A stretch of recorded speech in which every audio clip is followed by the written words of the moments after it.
તો ક્યાં વરસાદ ક્યારે થઈ શકે છે, જે માવઠું છે તે ક્યારે હોઈ શકે છે? 1 એપ્રિલે ગીર સોમનાથ, ભાવનગર, અમરેલી આ સૌરાષ્ટ્રના વિસ્તારો, ત્યારબાદ દક્ષિણ ગુજરાતમાં સુરત, નર્મદા, ભરૂચ, મધ્ય ગુજરાતમાં છોટાઉદેપુર, વડોદરા, પંચમહાલ અને દાહોદ આ વિસ્તારોની અંદર થઈ શકે છે 1 એપ્રિલે માવઠું, જે હવામાન વિભાગ તરફથી કહેવામાં આવ્યું છે।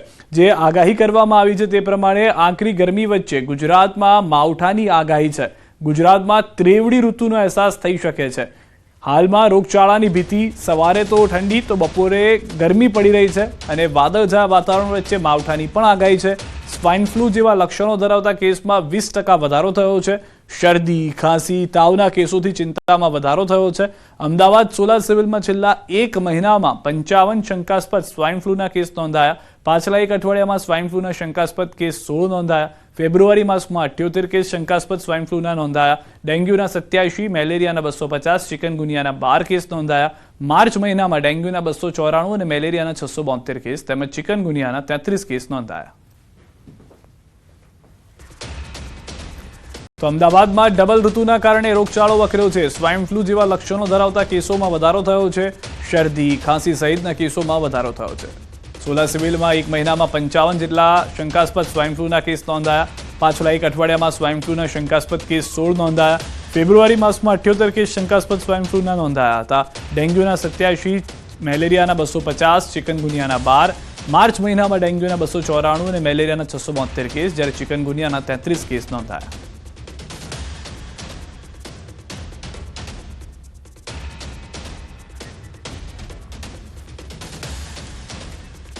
આમ તો અમદાવાદ શહેર સ્માર્ટ સિટી તરીકે ઓળખાય છે, પરંતુ શહેરના ઓઢવ વિસ્તારના લોકો ગટરના પાણીની સમસ્યાનો સામનો કરી રહ્યા છે।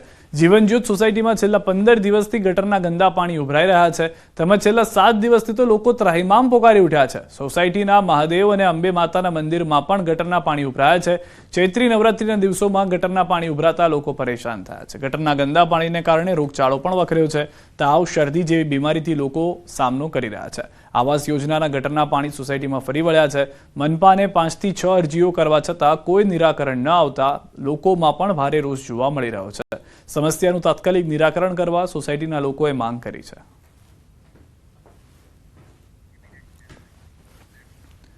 અમદાવાદ મહાનગરપાલિકા સંચાલિત ઢોરવાડામાં રખાયેલા પશુઓ માટે અતિ આધુનિક હેલ્થ મોનિટરિંગ સિસ્ટમ લાગુ કરાઈ છે। આ સિસ્ટમનું નામ છે આયુષ્માન કાઉફિટ સિસ્ટમ સ્માર્ટ નેકબેલ્ટ સેન્સર। આ નેકબેલ્ટના સેન્સરના ગાયના ગળામાં પહેરવામાં આવે છે। 21 દિવસ સુધી મોનિટરિંગ કરવામાં આવે છે। આ ડિવાઇસના માધ્યમથી ગાયની આખા દિવસની હિસ્ટ્રી તૈયાર થશે, જે એપ દ્વારા ડોક્ટર સતત મોનિટરિંગ સરળતાથી કરી શકે છે। આ ટેકનોલોજીનો ઉપયોગ હાલ ગુજરાતમાં સાબર ડેરી અને અમૂલ ડેરી દ્વારા કરવામાં આવી રહ્યો છે, પરંતુ ગુજરાતની કોઈ મહાનગરપાલિકામાં પ્રથમ વખત AI ટેકનોલોજીનો ઉપયોગ થઈ રહ્યો છે। મહત્વનું છે કે AMC દ્વારા શહેરમાં રખડતા ઢોરના નિયંત્રણ માટે ઢોર પકડવાની કામગીરી ચાલી રહી છે, પરંતુ આ ઢોરવાડામાં આવ્યા પછી ઢોરની યોગ્ય સાર સંભાળ કઈ રીતે રાખી શકાય તે માટે 25 ગાય પર આ પાયલટ પ્રોજેક્ટ હાથ ધરાયો છે।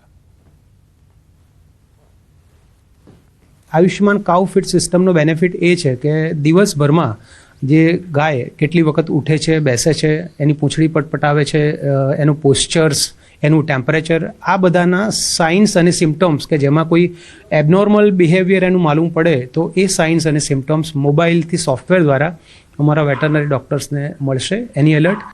AI ટેકનોલોજીના માધ્યમથી એક નેક બેલ્ટ છે તે લગાવવામાં આવ્યો છે। નેક બેલ્ટના માધ્યમથી તેઓ આખા દિવસની જે દિન પ્રતિદિનની તેની જે કામગીરી હોય છે, તે કેટલું પાણી પી રહી છે, તે કેટલું ખાઈ રહી છે, તે કેટલું બેસી રહી છે, તે કેટલું ચાલી રહી છે, તે કેટલું વાગોડી રહી છે, તેને શું બીજી અન્ય જરૂરિયાત લાગી રહી છે, તે પ્રકારનું આખું સેન્સર બેઝ એક નેક બેલ્ટ છે તે બાંધવામાં આવી રહ્યો છે। તેના જ કારણે તે AI ટેકનોલોજીના માધ્યમથી આખી ડિવાઇસ તૈયાર કરાઈ છે અને ડિવાઇસના માધ્યમથી તેને આખો રિપોર્ટ છે તે તૈયાર કરવામાં આવશે કે તે ગાયની શું સ્થિતિ છે, તેને ક્યાં નબળી પડી રહી છે, ક્યાં તેની દિન પ્રતિદિનની જે કામગીરી છે તેમાં કેટલો વધારો થઈ રહ્યો છે। ચોક્કસ માની શકાય કે કદાચ ગુજરાતનું પહેલું મહાનગરપાલિકા હશે કે જેને આ પ્રકારનો પ્રોજેક્ટ શરૂ કર્યો હશે, એ પણ ગાય માટે। અત્યાર સુધી અમૂલ અને જે બનાસ ડેરી જેવી મોટી ડેરીઓ દ્વારા આ પ્રોજેક્ટ હાથ ધરાશે, પરંતુ કોઈ મહાનગરપાલિકાએ શરૂ કર્યો તો કદાચ જે પહેલી અમદાવાદ મહાનગરપાલિકા છે જેને આ પ્રકારનો પ્રોજેક્ટ શરૂ કરીને ગાયના હેલ્થ કઈ રીતને જાળવી શકાય, તેનું સાચવી શકાય, તેને લઈને આખી AI ટેકનોલોજીનો અહીં ઉપયોગ કરી રહ્યું છે।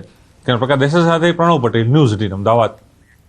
ગૌલક ધામમાં ભગવાન શ્રી કૃષ્ણની નિજધામ ગમન તિથિની ઉજવણી કરવામાં આવી. ગૌલક ધામ ખાતે એ જ સ્થાન છે જ્યાંથી ભગવાન કૃષ્ણએ વૈકુંઠ ખાતે પ્રયાણ કર્યું હતું. તેથી દર વર્ષે આ તિથિ પર વિશેષ આયોજન કરવામાં આવે છે. ત્યારે આ વર્ષે ઉત્સવની શરૂઆત સૂર્યોદયના વધામણા સાથે કરવામાં આવી. આ ઉત્સવમાં મોટી સંખ્યામાં શ્રદ્ધાળુઓ જોડાઈને ધન્ય બન્યા હતા. તમામ ધાર્મિક કાર્યક્રમના અંતે ભોજન પ્રસાદનું આયોજન કરવામાં આવ્યું હતું.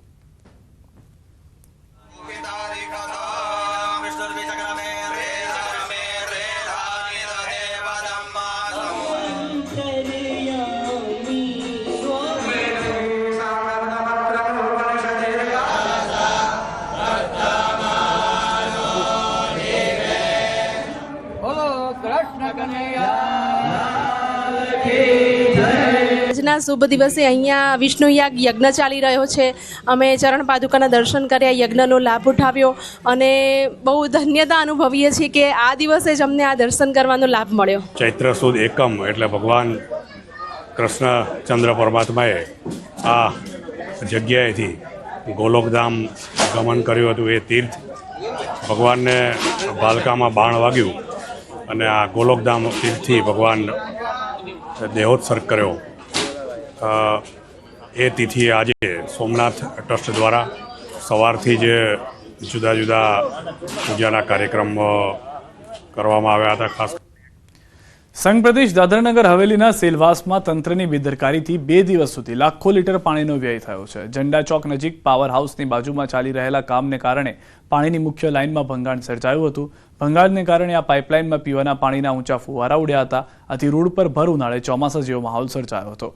આ પાઇપલાઇન દ્વારા જે વિસ્તારમાં પાણી પૂરું પાડવામાં આવે છે તે વિસ્તારમાં ઓછા પ્રેશરને કારણે પૂરતું પાણી પણ નહીં પહોંચતું હોવાથી લોકોએ સમસ્યાનો સામનો કરવો પડ્યો હતો.